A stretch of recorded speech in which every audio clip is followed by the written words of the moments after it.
ఈ బర్డ్ని చూస్తే simple vulture అనిపిస్తుంది, కానీ ఇది స్కైలో ఎక్స్పర్ట్ గ్లైడర్.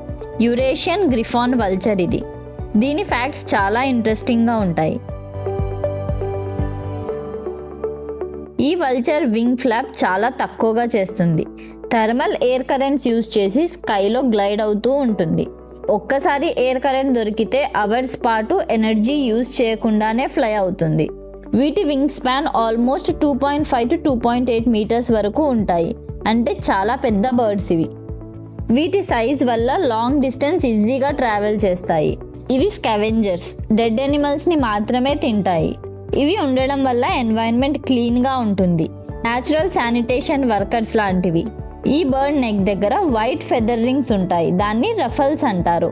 ఇది ఫీడింగ్ సమయంలో బాడీ క్లీన్గా ఉండడానికి హెల్ప్ చేస్తాయి. బ్లడ్ డైరెక్ట్గా బాడీకి తగలకుండా ప్రొటెక్ట్ చేస్తాయి. వీటి ఐసైట్ చాలా పవర్ఫుల్గా ఉంటుంది. స్కైలో చాలా ఎత్తు నుంచి కూడా గ్రౌండ్ మీద డెడ్ ఎనిమల్ని స్పాట్ చేస్తాయి. అంటే స్కానింగ్ లెవెల్ నెక్స్ట్ లెవెలే. ఈ వల్చర్స్ గ్రూప్గా తింటాయి. ఒక్కటి ఫుడ్ ఫైండ్ చేస్తే మిగతావి కూడా వెంటనే జాయిన్ అవుతాయి. కొన్ని మినిట్స్లోనే పూర్తిగా క్లీన్ చేసేస్తాయి. వీటి నెస్ట్స్ మౌంటైన్ క్లిఫ్స్ మీద బిల్డ్ చేసుకుంటాయి. సేఫ్ హై ప్లేస్ చూస్ చేసుకుంటాయి. అక్కడే ఎగ్స్ పెట్టి బేబీస్ని రేస్ చేస్తాయి. ఇలా చూస్తే ఈ బర్డ్ సింపుల్ స్కావెంజర్ కాదు, ఎకోసిస్టమ్కి చాలా ఇంపార్టెంట్.